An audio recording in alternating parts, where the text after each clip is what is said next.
She was 20 years old, blonde, barely 5 feet tall, and she vanished into the humid Indiana night like smoke through a screen door.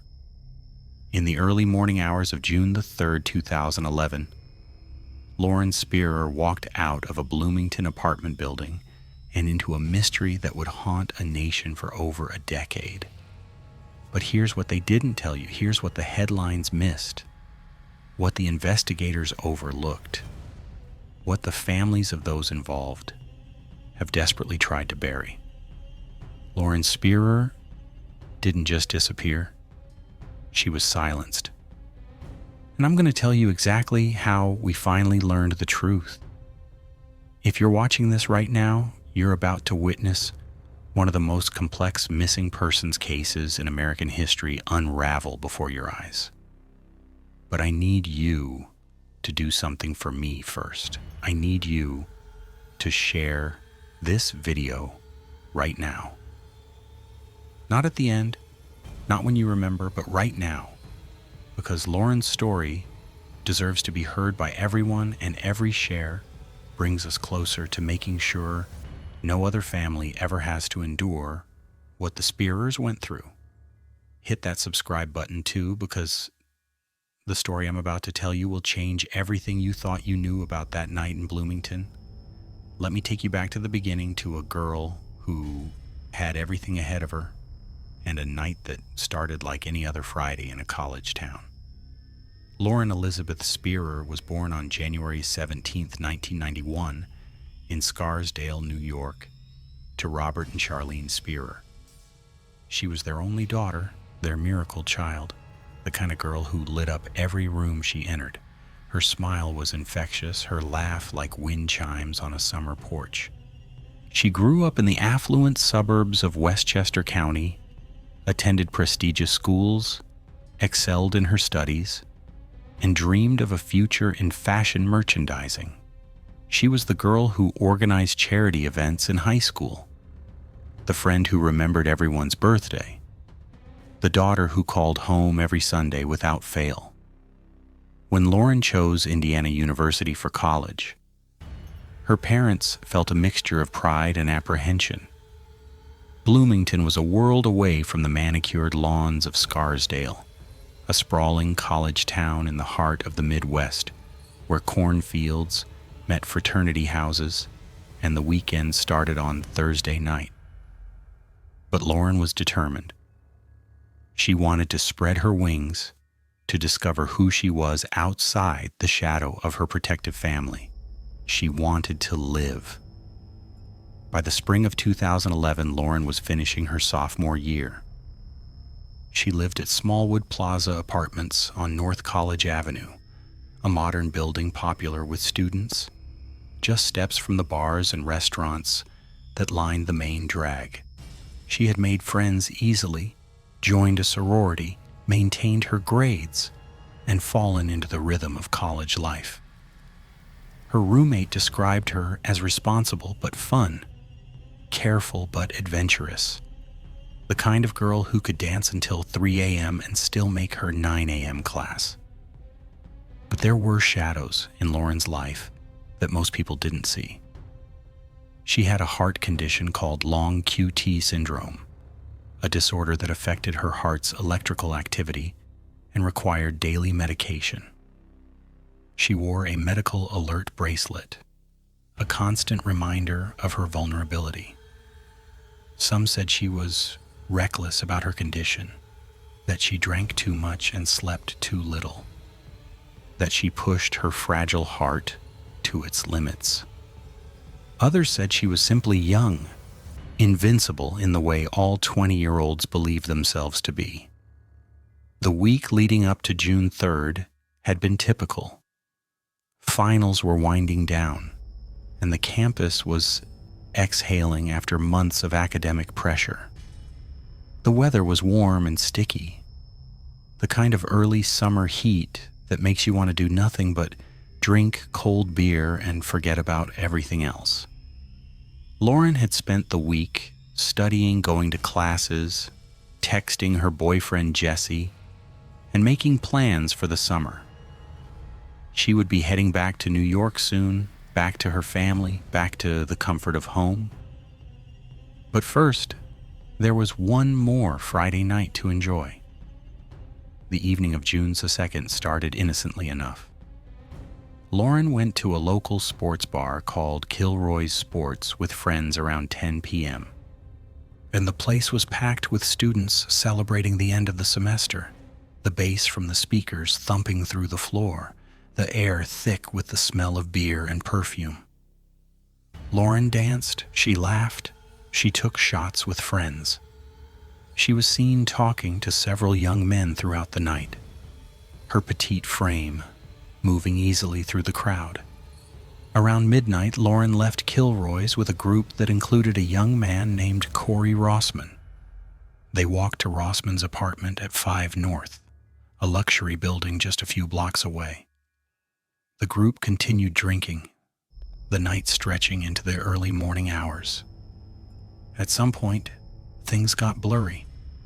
Memories became fragmented. Stories started to conflict. What we know is this.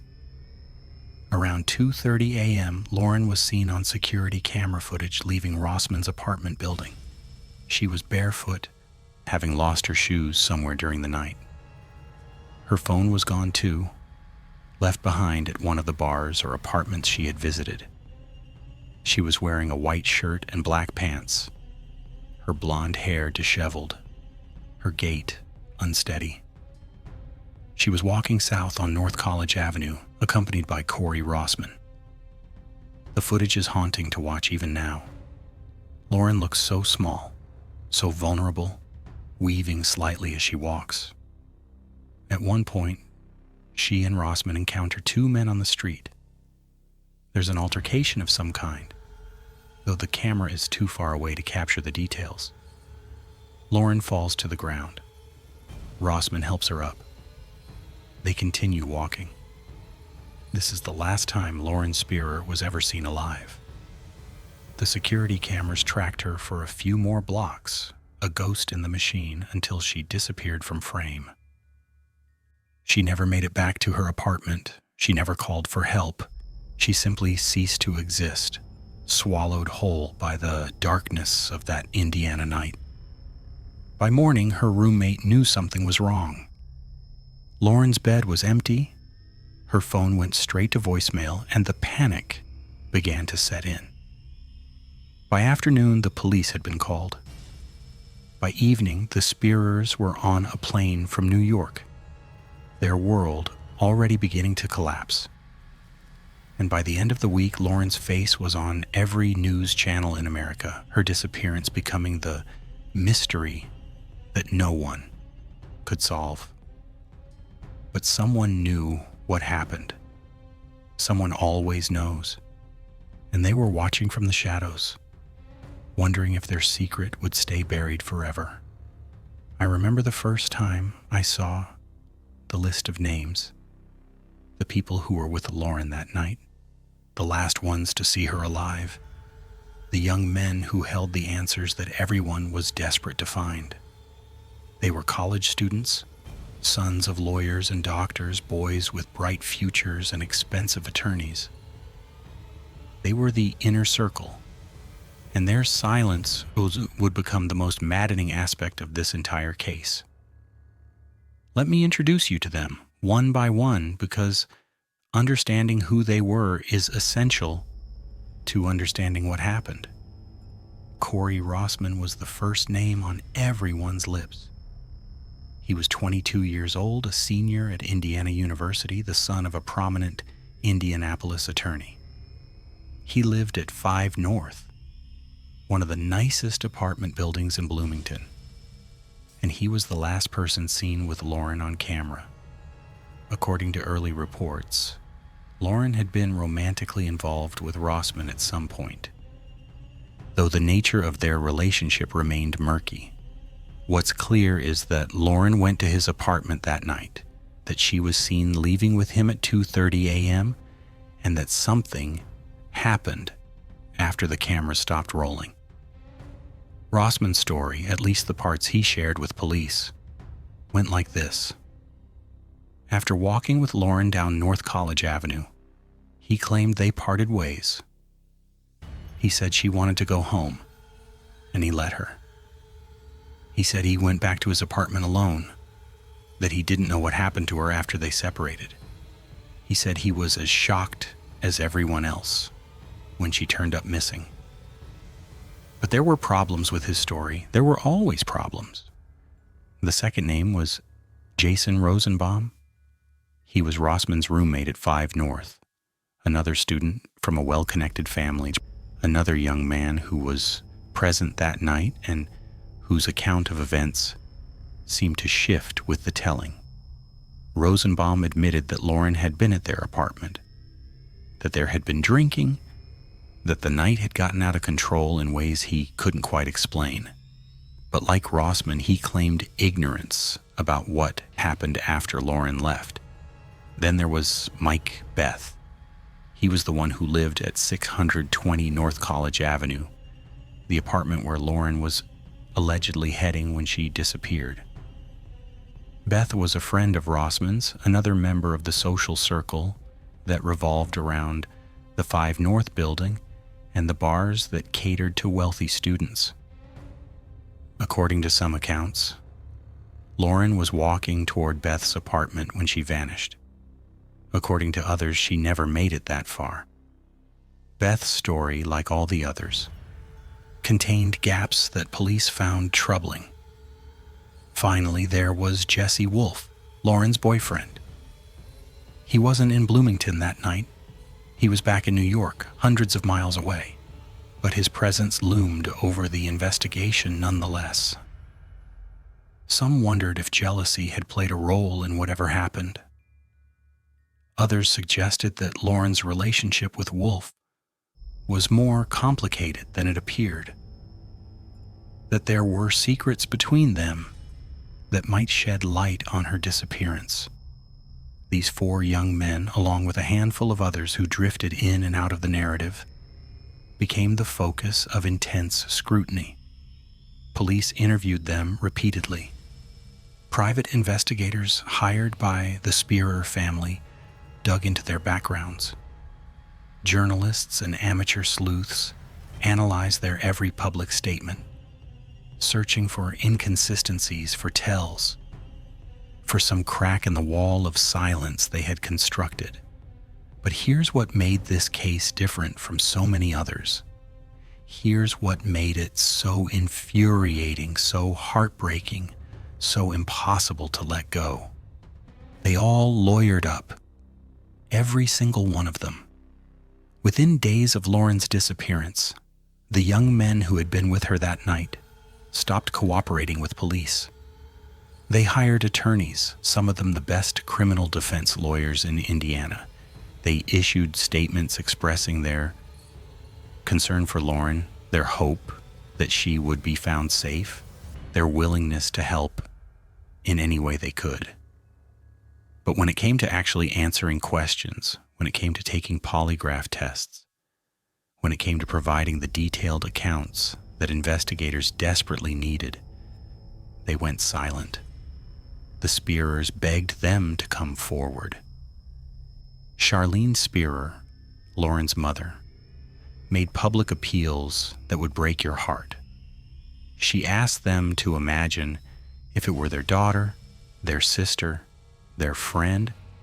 She asked them to do the right thing, to set aside their fears of legal consequences and help bring Lauren home. She reminded them that they held the key to solving this mystery, that their silence was condemning her family to a lifetime of anguish. But the silence held. Now I want you to think about something. I want you to put yourself in the shoes of those young men. What would make you go quiet?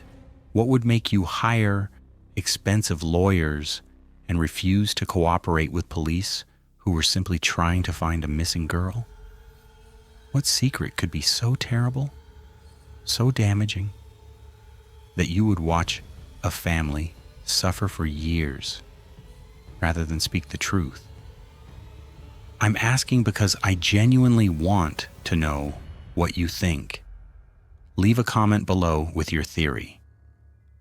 What were they hiding? Why did they choose silence over conscience?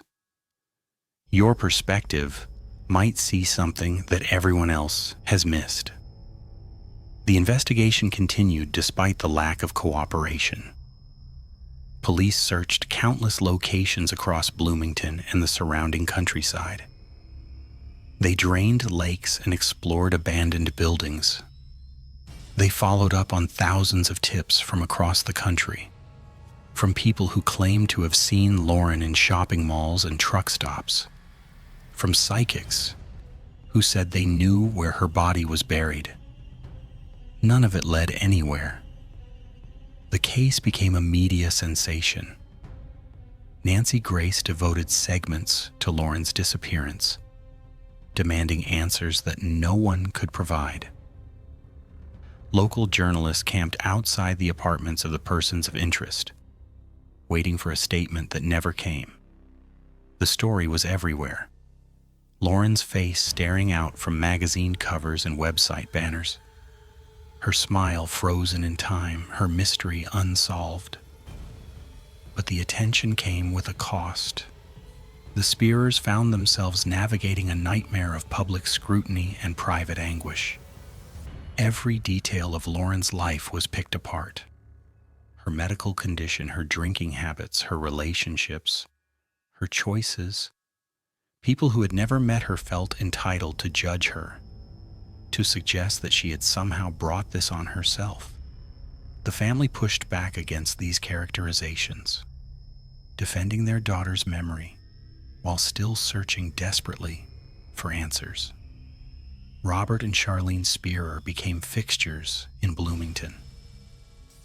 They moved into an apartment near their daughters, unable to return to their old life while Lauren was still missing. They walked the streets she had walked, visited the bars she had visited, talked to everyone who might know something. They were haunted by the ghost of their daughter, chasing her through a town that had become both her home and her tomb. The years passed and the case grew cold. The persons of interest went on with their lives. Rossman graduated and left Bloomington. Rosenbaum and Beth did the same. They got jobs, built careers, probably tried to forget about that night in June when everything went wrong. They were protected by their attorneys, shielded by their families, untouchable by a justice system that couldn't prove what everyone suspected. But time has a way of unraveling even the tightest secrets. And in this story, the truth was only beginning to emerge. I've spent countless hours studying this case, reading every document I could find, watching every interview, piecing together a timeline from fragments of security footage and conflicting testimonies. What I'm about to share with you represents years of work by dedicated investigators, journalists, and yes, family members who refused to let Lauren be forgotten. This is the story behind the story, the investigation that the public never fully saw. The Bloomington Police Department was in over their heads from the beginning, not because they were incompetent, but because they were facing a perfect storm of complicating factors. They had no crime scene because they didn't know where the crime had occurred. They had no body because Lauren had vanished without a trace. They had potential witnesses who refused to talk, and they had a victim whose movements in the final hours of her life were scattered across multiple locations like pieces of a puzzle that didn't quite fit together. Detective Jerry Minger led the investigation. He was a veteran of the force, a methodical investigator who had solved plenty of cases in his career. But this one was different. This one felt personal, especially as the weeks turned into months and the leads dried up. Minger would later describe the Spierer case as the one that kept him up at night, the one he couldn't let go of even after he retired. The police began by reconstructing Lauren's final night in excruciating detail.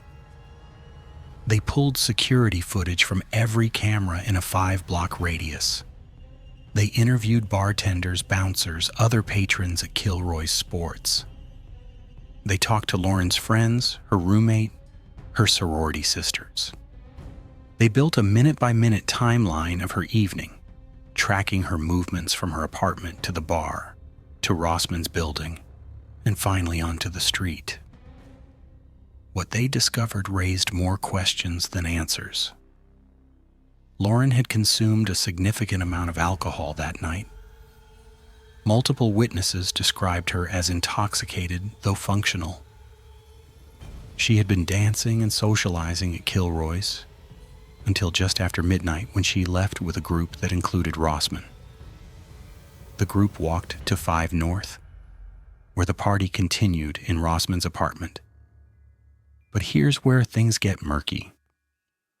According to later accounts, something happened at that apartment. There was an argument of some kind, possibly involving multiple people. Lauren may have been injured, though the extent and nature of any injuries remained unclear. At some point, Lauren left the apartment. She was seen on camera at 2:30 a.m., walking south with Rossman. The footage from the street showed the encounter with 2 other men, the brief scuffle, Lauren falling to the ground. Police identified these men and interviewed them extensively. They were students who had nothing to do with Lauren's disappearance, strangers who had simply been in the wrong place at the wrong time. Their involvement was a dead end. After the scuffle, Lauren and Rossman continued walking. The cameras tracked them for about 2 more blocks before they moved out of range. Rossman claimed that he and Lauren separated shortly after, that she wanted to go home, and he let her walk alone. He said the last time he saw her, she was heading east on 11th Street, toward Mike Beth's apartment at 620 North College. But Lauren never arrived at Beth's apartment, or if she did, no one was willing to admit it. The police focused their attention on 620 North College. They obtained search warrants and went through the building with forensic equipment. They found nothing conclusive, no blood, no evidence of struggle, nothing that would prove Lauren had ever been inside. The apartment had been thoroughly cleaned in the days after Lauren's disappearance, a fact that investigators found suspicious but couldn't use as evidence. Mike Beth denied any involvement. He said he had been asleep and Lauren supposedly disappeared, that he hadn't seen her that night, that he didn't know what happened to her. His attorney made sure he said nothing more. The investigation expanded. Police brought in the FBI, recognizing that they might be dealing with something beyond their resources. Federal agents joined the search, bringing expertise in missing persons cases and access to databases that local police couldn't reach. They explored the possibility that Lauren had been abducted by a stranger, that her disappearance was connected to other crimes in the region, that she might have been trafficked across state lines. None of these theories panned out. Private investigators hired by the Spierer family conducted their own parallel investigation. They were less constrained by legal procedures, more willing to apply pressure to reluctant witnesses. They knocked on doors, asked uncomfortable questions, dug into the backgrounds of everyone connected to the case. They uncovered additional details about that night, pieces of information that the police hadn't been able to obtain. One private investigator later claimed that he had developed a comprehensive theory of what happened to Lauren. He believed she had overdosed on drugs at one of the apartments, and that the young men present had panicked and disposed of her body to avoid criminal charges. He believed they had made a pact of silence, protected by their attorneys and their families, and that they would take the truth to their graves. It was a theory that made sense to many people. It explained the lawyering up, the refusal to cooperate, the suspicious behavior of everyone involved. It explained why the young men hadn't gone to police immediately when Lauren went missing, why there had been a delay of several hours before anyone reported her absence. It explained the cleaned apartments, the scrubbed social media accounts, the coordinated response that seemed designed to protect someone from something. But a theory isn't evidence, and without evidence, there could be no charges. The search for Lauren's remains covered hundreds of square miles. Police and volunteers explored forests, farm fields, abandoned properties, bodies of water. They used cadaver dogs, ground-penetrating radar, and aerial surveillance. They searched based on tips, on geographic profiles, on the desperate hope that someone would eventually talk. Every few months, there would be a new lead. A hunter would find bones in a remote location. A construction crew would unearth something suspicious. A witness would come forward with information they had been holding back. Each time, the Spierers would hold their breath, hoping for closure, dreading the confirmation that their daughter was truly gone. Each time the lead would fizzle. The bones would belong to an animal. The suspicious finding would be unrelated. The witness would turn out to be unreliable. Lauren remained missing, her fate unknown, her story unfinished. But investigations have a rhythm of their own. They ebb and flow, go dormant and then revive. And sometimes the truth has a way of emerging when everyone has stopped looking. 6 years, 7, 8. The calendar pages turned and Lauren Spierer remained missing. Her face faded from the news, replaced by newer tragedies, fresher mysteries. The world moved on, as it always does. But for the Spierers, time had stopped on June 3rd, 2011. I want you to understand what those years were like for this family. I want you to feel the weight of their grief, the endless torture of not knowing. Because until you understand their suffering, you can't fully appreciate what came later. Robert and Charlene Spierer became full-time advocates for missing persons. They established the Lauren Spierer Fund, supporting search and rescue efforts across the country. They spoke at conferences, met with other families of the missing, lobbied for legislation that would require more cooperation from witnesses in these cases. They channeled their anguish into action, refusing to let their daughter's disappearance be meaningless. But privately, they were drowning. Charlene later described the experience of having a missing child as a living death. There was no funeral, no gravestone, no ritual to mark their daughter's passage from this world. There was only the endless waiting, the phone that might ring at any moment with news good or bad, the dreams in which Lauren appeared alive and well, only to vanish again upon waking. The marriage that had been their anchor began to show cracks. Robert and Charlene grieved differently, as couples often do. They struggled to communicate, to support each other, to find common ground in their shared nightmare. They sought therapy, clung to their faith, leaned on friends and family.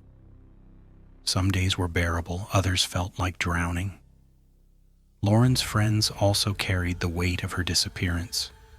Her roommates struggled with survivor's guilt, wondering what might have been different if she had gone out that night. if she had been there to watch over Lauren. Her sorority sisters kept her memory alive through annual events and memorials, but the shadow of that night hung over all of them. And the young men who had been with Lauren that last night, they tried to rebuild their lives, but the cloud of suspicion followed them everywhere. Corey Rossman faced perhaps the most scrutiny. He was questioned repeatedly by police, subjected to intense media attention, and publicly accused by amateur investigators who had tried and convicted him in the court of online opinion. He denied any involvement in Lauren's disappearance, but the denials couldn't restore his reputation. He left Indiana, started over somewhere new, tried to escape a past that refused to stay buried. Jason Rosenbaum had his own struggles. He dealt with the pressure in ways that weren't always healthy. He made mistakes, had run-ins with the law, struggled to find his footing in the years after Lauren vanished. Some saw his troubles as evidence of a guilty conscience. Others saw them as the natural result of being caught in the center of a tragedy, innocent but traumatized. Mike Beth kept the lowest profile. He finished school, built a career, stayed off social media, and refused to engage with anyone asking about Lauren. His silence was perhaps the most impenetrable of all. The investigation technically remained open, but resources were limited.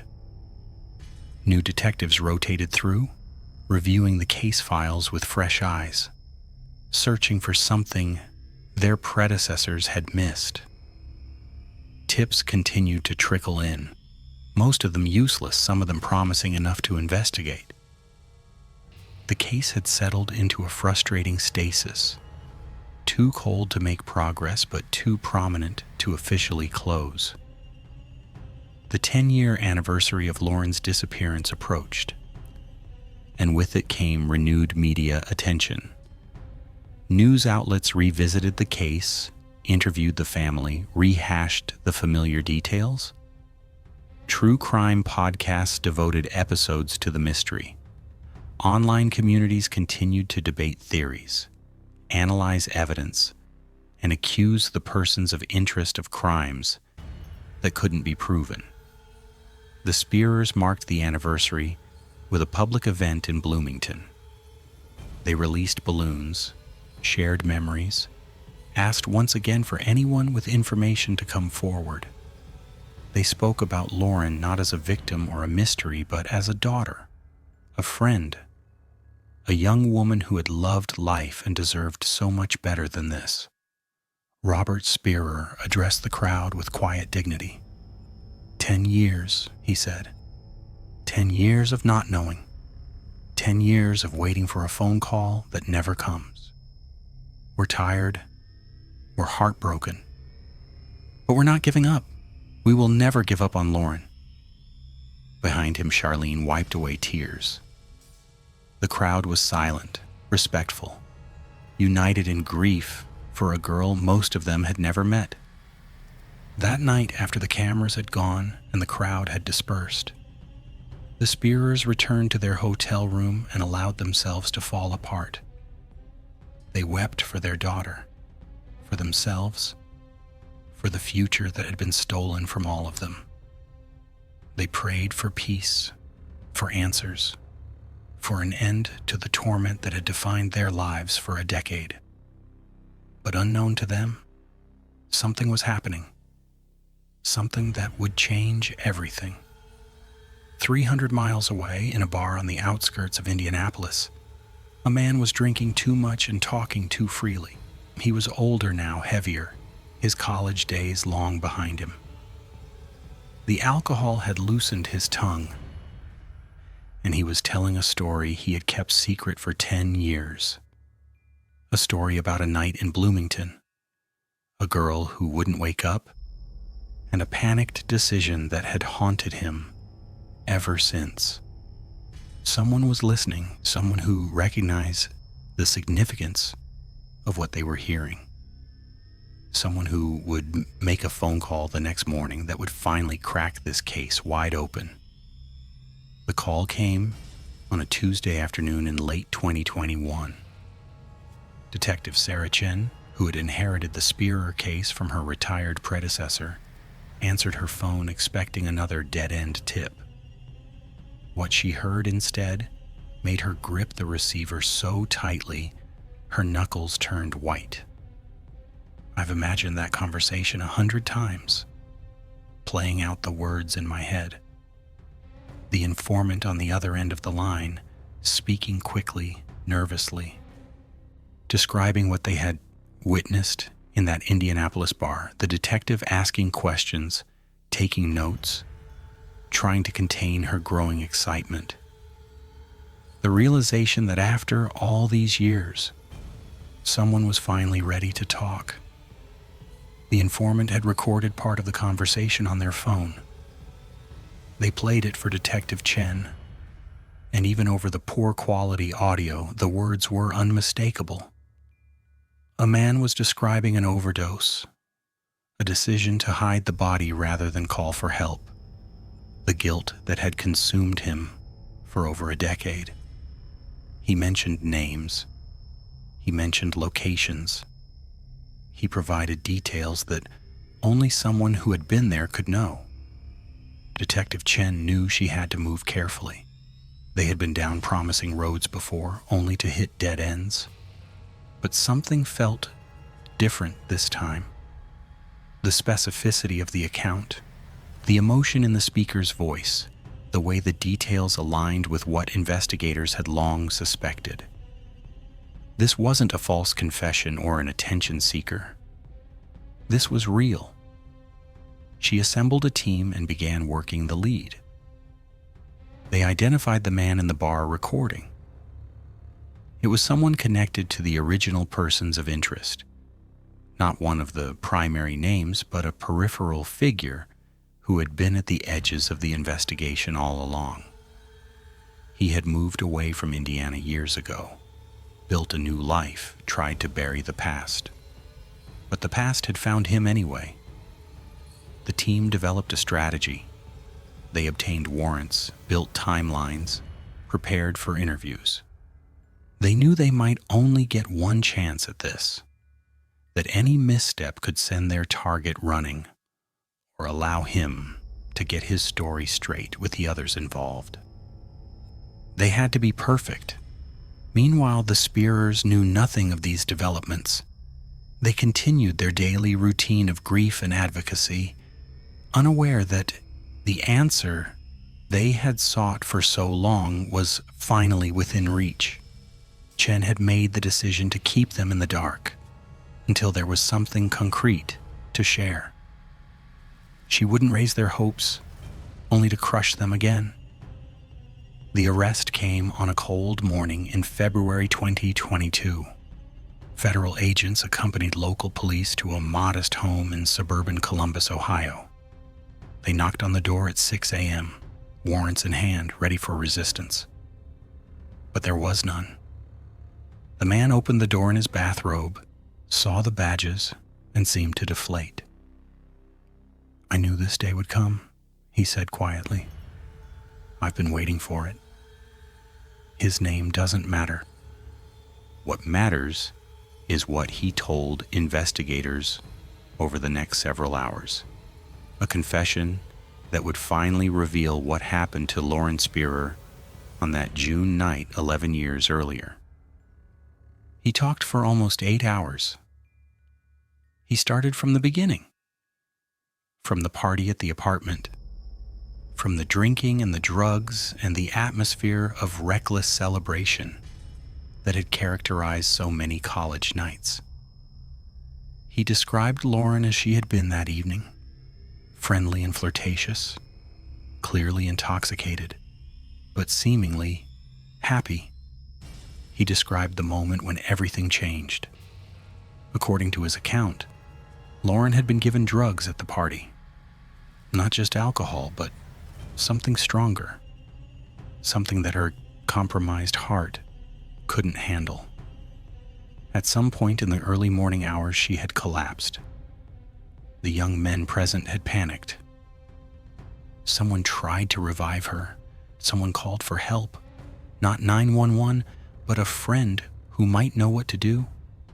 Someone realized that she wasn't breathing, that she had no pulse, that they were in serious trouble. What happened next was the decision that had haunted them all for over a decade. Rather than call for help and face the consequences of what had happened, they had made a choice. A terrible, cowardly choice that prioritized their futures over Lauren's dignity and her family's peace. They had hidden her body. The confessor described the location in detail. A remote area outside of Bloomington, a place that had been searched in the early days of the investigation, but apparently not thoroughly enough. He provided landmarks, directions, the kind of specificity that could only come from first-hand knowledge. Detective Chen dispatched a team to the location immediately. They arrived at dawn the next morning, cadaver dogs and forensic specialists in tow. The area matched the description exactly. A wooded stretch of private property that had changed hands multiple times since 2011. They found her within hours. The remains were skeletal, scattered by animals and time, but there was enough. Dental records confirmed what everyone already knew. After 11 years, Lauren Spierer had finally been found. I remember where I was when I heard the news. I think everyone who had followed this case remembers that moment. The notification on my phone, the breaking news banner, the words that we had all waited so long to read. Lauren Spierer found, remains discovered in Indiana. The world had moved on, but in an instant, it came rushing back. All the memories of those early days, the search parties, the press conferences, the faces of those young men who had refused to talk. It all came flooding back, and with it came a strange mixture of relief and rage. The Spierers learned the news from Detective Chen personally. She drove to their home in New York and sat with them as she explained what had been discovered. Charlene collapsed in her husband's arms. Robert wept openly, tears of grief and gratitude mingling on his face. After 11 years, they finally knew where their daughter was. They could finally bring her home. But the reckoning was only beginning. Based on the confession and the discovery of Lauren's remains, prosecutors began building cases against multiple individuals. The man who had confessed faced charges of involuntary manslaughter and concealing a death. But he wasn't the only one. His testimony implicated others, including some of the names that had been connected to the case from the beginning. Corey Rossman was arrested at his apartment in Chicago. Jason Rosenbaum was taken into custody at his workplace in Indianapolis. Mike Beth was apprehended trying to board a flight out of the country. Each of them was charged with a variety of offenses related to Lauren's death and the subsequent cover-up. The legal proceedings that followed were lengthy and complex. Attorneys argued about admissibility of evidence, about the reliability of the confession, about the statute of limitations on certain charges. The defense teams, well-funded and aggressive, fought every step of the way. But the tide had turned. The wall of silence that had protected these men for over a decade had finally crumbled. Once one person started talking, others followed. Deals were offered and accepted. Testimonies were given. The full picture of what happened that night began to emerge. It was, in many ways, exactly what investigators had long suspected. Lauren had overdosed at the apartment, The drugs had interacted with her heart condition, causing cardiac arrest. The young men present, terrified of the legal consequences of drug possession and possibly contributing to someone's death, had made a split-second decision that would define the rest of their lives. Instead of calling 911, which might have saved her, they had hidden her body and sworn each other to silence. For 11 years, they had kept that secret. They had gone on with their lives, graduated college, built careers, started families. They had watched the Spierers suffer through public appeals and private anguish. They had stayed silent while a mother begged them to help find her daughter. And all the while, they knew exactly where Lauren was. The trial stretched over 2 years. Each defendant faced justice individually, their fates determined by juries of their peers. The outcomes varied based on the level of involvement and the willingness to cooperate. Corey Rossman, who prosecutors argued had been most directly responsible for both the drug use and the decision to hide Lauren's body, was convicted of involuntary manslaughter and conspiracy to conceal a death. He was sentenced to 15 years in prison. Jason Rosenbaum, who had participated in the cover-up but played a lesser role, received 8 years. Mike Beth, whose apartment had been used to store certain evidence before disposal, received 5 years. The man who had finally confessed, whose cooperation had been essential to solving the case, received a reduced sentence of 3 years in exchange for his testimony. Others connected to the case faced lesser charges or avoided prosecution altogether in exchange for their cooperation. The full web of complicity was vast and tangled, involving more people than anyone had initially suspected. Throughout the proceedings, the Spierers attended every hearing, every motion, every day of every trial. They sat in the gallery with quiet dignity, bearing witness to the legal reckoning that had taken so long to arrive. When the verdicts were read, they allowed themselves to weep. When the sentences were announced, they nodded gravely, knowing that no amount of prison time could truly balance the scales of what had been done. But justice, incomplete as it was, had finally been served. There is a cemetery in Scarsdale, New York, on a gentle hill overlooking meadows that turn golden in autumn. It's a peaceful place, quiet and dignified. The kind of place where families come to remember their loved ones and find some measure of peace. On a clear spring morning in 2024, Lauren Elizabeth Spierer was finally laid to rest. I watched the footage of that funeral. It wasn't made public by the family, but someone recorded it. Someone who wanted the world to see that this story, at long last, had found its ending. The service was private but well attended. Friends from Lauren's childhood came from across the country. Sorority sisters traveled from Indiana, bearing flowers and tears. Extended family gathered from multiple states, united by grief and by love for a girl who had been taken too soon. Robert Spierer delivered the eulogy. His voice broke several times, but he pushed through.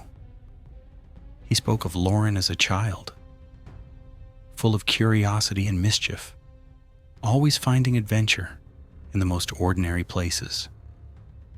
He spoke of her as a teenager navigating the complexities of growing up with grace and humor.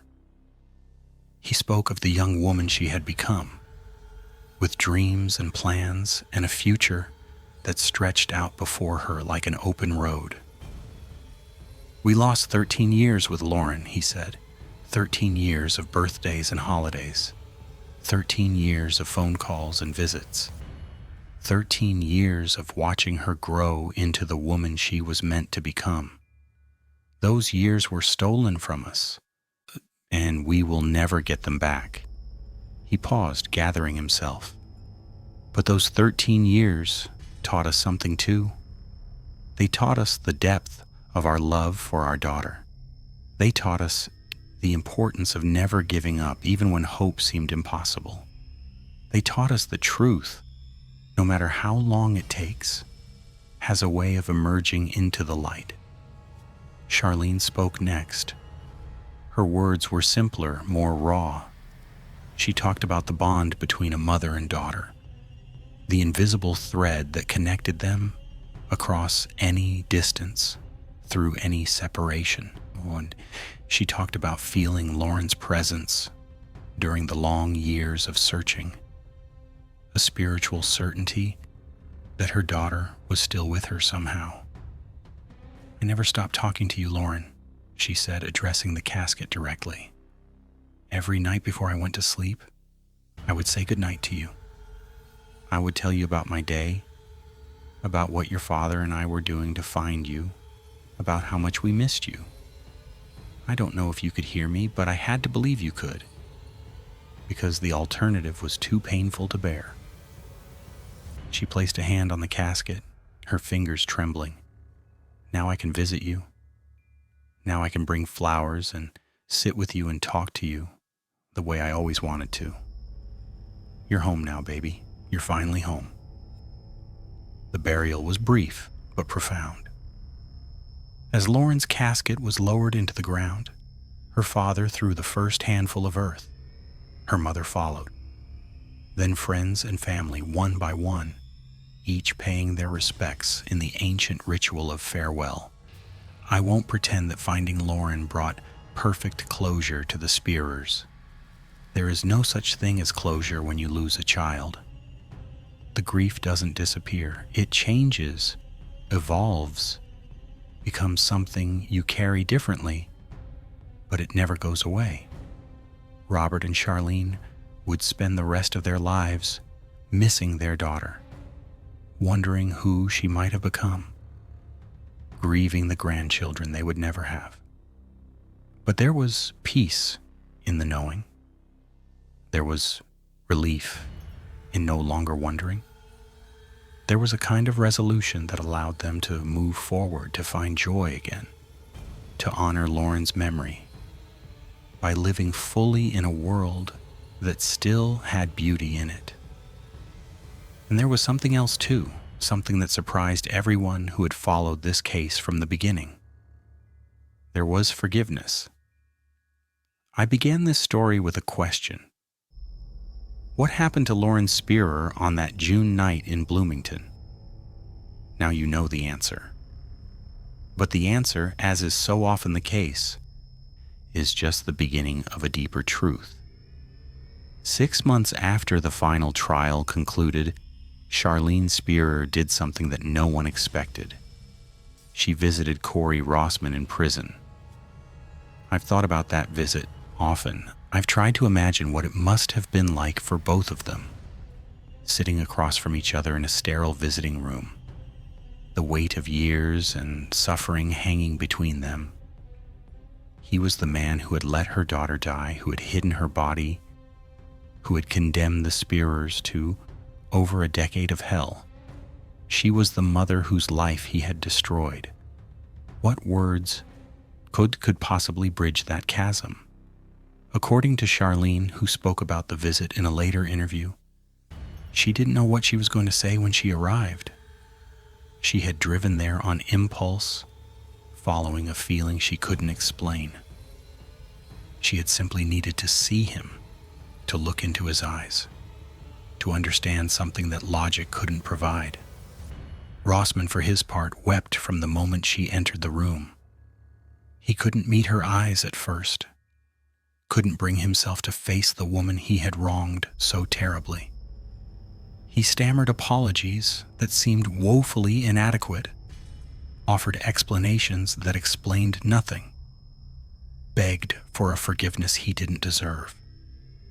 And Charlene, the grieving mother who had every right to rage at him, who had every justification for hatred and vengeance, did something extraordinary. She forgave him, not for him, not because he deserved it, but for herself. because holding on to that anger, that burning need for retribution, had been consuming her for too long, because carrying the weight of hatred was preventing her from finding peace. Because Lauren, her beautiful daughter, who had loved life and seen good in everyone, would not have wanted her mother to spend the rest of her days imprisoned by bitterness. "I forgive you," Charlene told Rossman. "I forgive you for what you did to my daughter. I forgive you for the years you stole from us. I forgive you not because you've earned it, but because I need to let go of this pain before it destroys me."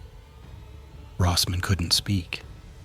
He simply sobbed, his body shaking with the release of guilt he had carried for so long.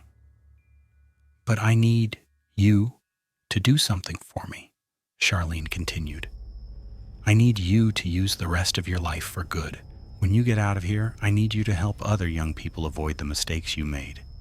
I need you to tell your story so that some other family doesn't have to go through what we went through. Can you do that?" He nodded, still unable to form words.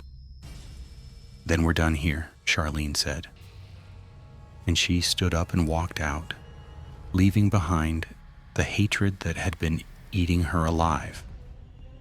That visit changed something, not just for Charlene, but for the entire trajectory of how this story would end. Rossman, inspired by her grace, became an advocate for drug awareness from inside prison. He wrote letters, participated in programs, made himself available to speak to at-risk youth. It didn't undo what he had done. Nothing could do that. But it was something. The other men involved in Lauren's death followed different paths. Some found redemption in community service and honest living. Others struggled with the weight of what they had done and the public condemnation that would follow them forever. But all of them, in their own ways, were forced to confront the consequences of that night's decision. The Spierers established a foundation in Lauren's name. The Lauren Spierer Foundation focuses on two main initiatives. The first is education about the dangers of mixing drugs and alcohol, particularly for young people with underlying health conditions. The second is advocacy for laws requiring witnesses to cooperate with police in missing persons cases, closing the legal loopholes that had allowed Lauren's disappearance to remain unsolved for so long. Several states have since passed versions of Lauren's law, legislation that limits the ability of witnesses to refuse cooperation in missing persons investigations. It's not perfect legislation, and civil liberties groups have raised concerns about its implications. But for the Spierers, it represents progress. It represents the possibility that some future family might be spared the torture of the unknown. Lauren herself has become a symbol. Her story is taught in criminal justice courses, cited in discussions about witness cooperation, used as a cautionary tale about the consequences of choosing silence over conscience. She has become larger than the tragedy that took her, a name that represents something beyond a single case. And in Bloomington, on the corner of North College Avenue and 11th Street, there is now a small memorial. It's just a plaque, easily missed if you're not looking for it. But it marks the last place Lauren was seen, the spot where she walked out of camera range and into history. Students pass it every day, most of them unaware of its significance. But some stop, some read, some remember.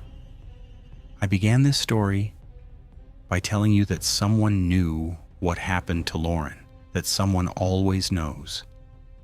I told you that the truth was only beginning to emerge, and now you've seen how that truth finally came to light. Not through brilliant detective work or dramatic confrontation, but through the simple, inevitable crumbling of secrets that can never stay buried forever. There's a lesson in that, I think, for all of us. Secrets have a way of coming out. The truth, however long you run from it, eventually catches up. And the peace that comes from finally facing what you've done is always, always preferable to the torture of hiding it forever. Lauren Spierer was 20 years old when she died. She never got to graduate college, to start a career, to fall in love, to have children, to grow old. All of those possibilities were taken from her in a single night of bad decisions and tragic consequences. But her story doesn't end there. Her story lives on in the laws that bear her name, in the foundation that carries her legacy, in the countless lives that have been touched by her family's advocacy. Her story lives on in the lessons we can all learn from what happened that night in Bloomington. And her story lives on in this video, in the time you've spent with me, learning about Lauren, thinking about what happened to her, perhaps feeling something for a girl you never met. That's her legacy too. That moment of connection across time and space, that reminder that every missing person has a name, a family, a life, cut short. I promised you at the beginning that this story would end well, and it has. Not in the way we might have hoped, with Lauren found alive and returned to her family, but in the only way it could end after what happened, with truth, with justice, with forgiveness, with a family finally able to grieve properly and move forward, with a legacy that will outlast all of us. Lauren Spierer is at peace now, and her family, at long last, is at peace with her. If this story has moved you, if it has made you think, if it has touched something in your heart, then please share it. Not for views or metrics, but because Lauren's story deserves to be remembered. Because somewhere out there, another family is going through the same nightmare the Spierers endured, waiting for answers that haven't come yet. Because every time we tell these stories, we honor the memory of those who were taken from us too soon.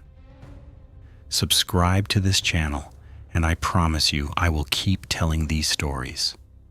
The stories of the missing, the forgotten, the silenced. The stories that need to be heard. Until next time, for Lauren.